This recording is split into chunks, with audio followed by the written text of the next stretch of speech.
Guys, if you've ever been to the fastener section of a hardware store or home center, you know how intimidating this experience can be at times. You may only need a few screws, but what kind should you get? There's a bazillion different kinds of screws, and there's no way I can cover them all. So in this basics video, I'll give you an overview of the most common types of screws and what you'll need for woodworking. Side note, if you're lucky enough to live near a hardware store, an actual hardware store, not just a big box home center. Hello? Service?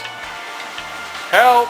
Go there. The people who work there are often highly skilled and can give you expert advice on what kind of fasteners are best for your project. Plus, you can usually just buy a single screw if you need to. Hey, real quickly, if you enjoy this Woodworking Basics series, please take a moment to subscribe to Woodworking for Mere Mortals and be sure to click on the notification bell so you'll be notified every time I post a video. Now, let's dig in. So this video is just barely gonna scratch the surface on all the different types of screws available, but don't worry, for woodworking you can narrow it down to just a few choices. And if you don't wanna sit through this entire video, but I really hope you do, because it's filled with lots and lots of good information about, well, screws. Here's my bottom line recommendations for woodworkers. I highly recommend using premium or multi-purpose screws such as spacks. Get the flat-headed screws, the ones with the tapered heads for countersinking. If you can, use square or star drives. They work way better and will save you a lot of frustration. If you can't find them or don't want to spend the extra money, Phillips are okay, but your driver will probably slip off the head and that gets aggravating. The only screws I like to keep on hand at all times in my shop are number 8 1¼ inch star head screws. These are by far the ones I use the most. I want to point out that I don't really use a lot of screws in woodworking. Usually I use wood glue, which is stronger and leaves no visible fasteners. The downsides to using glue is that you have to wait for it to dry, and once you've assembled something, you can't take it apart. I often use screws for shop projects and jigs. With these, I'm not concerned as much about the appearance as much as I love the time saving that screws allow me. Screws are also used to hold together things where expansion and contraction of the wood can be an issue. A common use is to attach a tabletop to a base. The screws will usually be set into a slot, allowing the wood to move as the humidity changes. For some projects that are sort of in the middle ground between making an heirloom dresser and a workbench, I like to use pocket screws. They're great for making cabinets and other casework. They make assembling these types of projects, say, a bed frame, much easier and quicker. And of course, you want to position the pocket holes on the undersides or backs of the projects where they won't be visible. If you want to learn more about pocket hole joinery, click up here. Okay, so there's no real agreement on this, but personally, I view a bolt as a fastener that goes all the way through two materials with a nut attached to one end, while a screw pulls two pieces together and only the head of the fastener is visible. But I can think of plenty of exceptions, such as machine screws. I also personally tend to think of a bolt as a fastener that you tighten with a wrench. Again, there's plenty of exceptions, and I'll bet people are gonna be arguing about this in the comment section. Yep, screws. People will argue about screws. Anyways, this is just the way I tend to think of these very similar kinds of fasteners, but it doesn't really matter what they're called, so let's move on.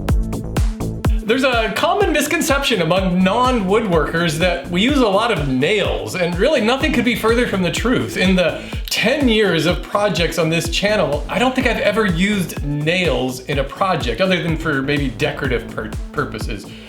Sometimes I use brads for holding boards together while the glue dries, but never as a sole means of assembly. Let's face it, nails are a pain to hammer in. They can bend, and you can easily mar the surface of your project with the hammer's head. Not only that, but they don't hold nearly as well as screws and can work themselves loose. A screw is made up of 4 components: the tip, the shank, the threads, and the head. Screws used for woodworking will have a pointed tip to help guide the screw into a precise location. Self-drilling screws have a split point that cuts into the wood like a drill bit. Other screws, such as machine screws, have no point. The threads of a screw wrap around the shank. Together, this is the part that drives into the material. The threaded part of some screws stops before it gets to the head, while other screws are fully threaded. Screws and threads come in different sizes. The diameter is indicated by a number. The most common wood screws are number 6, number 8, and number 10. The larger the number, the thicker the diameter. I almost always use number 8 diameter screws. Longer screws are usually 10s. In the US, threads are sometimes indicated in threads per inch, usually 24 or 32. These are important to know with machine screws or bolts where you need to get a nut to match the threads. Sometimes wood screws come in coarse or fine threads. Use fine threads for hardwoods and coarse threads for softwoods and plywood. So when you're reading a box, the first number will tell you the screw's diameter, and this will sometimes be followed by the threads per inch. Then the length of the screw. There are two components to a screw's head: its head shape and its drive type. Let's look at those now.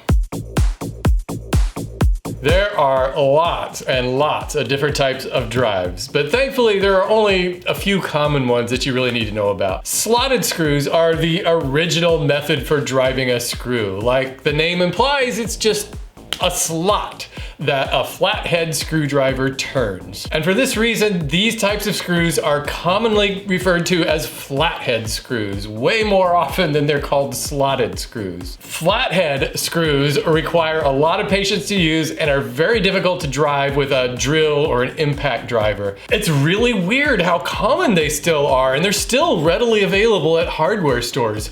Basically, they suck, and I would never recommend them for woodworking, with one exception: if you want to make a period piece of furniture with historic accuracy. Other than that, avoid slotted screws like the plague. I'll bet when Phillips screws came out in the 1930s, they were a technological miracle.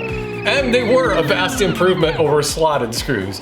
A Phillips head driver will stay in place a lot better, but they still have an annoying tendency to cam out or slip when driving the last bit into the wood. This tends to ruin the head of the screw, and it also ruins the driver. I've actually heard that Phillips screws were designed to do just this in order to prevent over-tightening, but I'm not sure if that's true or not. Phillips screws come in different sizes, so always make sure that your driver matches and it fits well.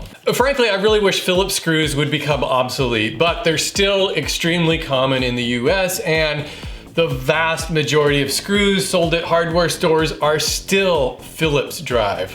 Square drives are a huge improvement. They are also called Robertson screws and are most common in Canada. I think that's where they were invented. They're definitely harder to find in the US. This square shape greatly reduces, almost eliminating cam out and driver slipping. Here in the US, you'll mostly find these in pocket screws. Star drive screws are becoming more and more common in the US and are my absolute favorite type of drive. The star shape virtually eliminates cam out and the driver almost never slips out. Plus, they can accommodate a lot of torque. Usually they're sold on premium quality screws that won't snap if they're tightened too much. And when you buy a box, it usually comes with the driver tip that you need.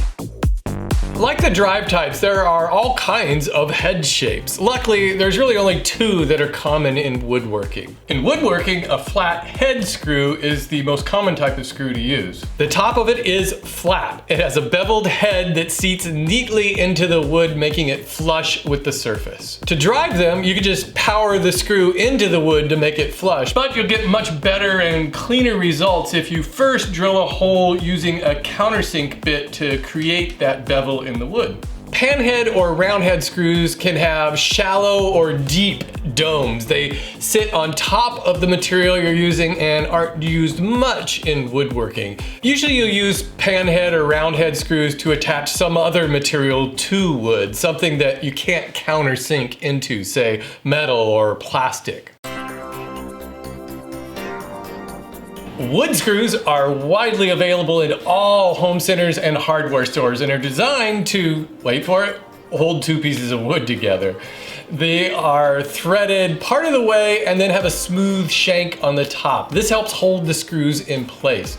They're relatively inexpensive and come in all kinds of diameters and head shapes. You'll most likely want to use the ones with the tapered heads, the flat heads. Unfortunately, in the US, most wood screws are still only available with Phillips heads instead of star or square drives. A lot of woodworkers really like to use drywall screws, mostly for shop projects and jigs. They're inexpensive, usually cheaper than wood screws, and they're easy to find just about everywhere. They have thinner shanks than wood screws, usually equal to about a number 6 screw. And because they're so thin, they're usually really brittle. You'll especially notice this if you're trying to drill into hardwood and they're really prone to just snapping off. But I had a real frustrating experience one time trying to build a workbench, just drilling into 2x4s, and head after head just kept snapping off. Like wood screws, in the US, the heads are almost always Phillips drive. Also, the heads have a bugle shape to help reduce tearing the paper on drywall. They don't match the beveled shape of a countersink. In general, I don't recommend using drywall screws for woodworking projects. Production or multi-purpose screws are my absolute favorite types of screws. Common brands include Spax or GRK. These screws are made with hardened steel and are incredibly strong. I don't think I've ever had any break. They have self-drilling points that eliminate the need for a pilot hole, but I would still pre-drill for critical pieces, especially near the ends of the boards to prevent splitting. There's really only one drawback to using these. They're expensive, maybe twice as much as regular wood screws. And while my mere mortal's philosophy is always to be frugal, this is the one instance where I believe it's worth spending the extra money. The amount of time and frustration these types of screws save is enormous. If you've never used multi-purpose or Spax screws, just get a box and try them out. I guarantee you'll wonder why you didn't try them sooner. If you're building outdoor projects, use deck screws. They're made of hardened steel and have a corrosion-resistant coating. For even better corrosion resistance, especially on boats and in salty marine environments, you could use stainless steel screws. While they offer the best protection from the weather, they're not as strong as deck screws and are very expensive. Pocket screws are self-drilling and have a wide head that grabs the flat shoulder made by drilling pocket holes.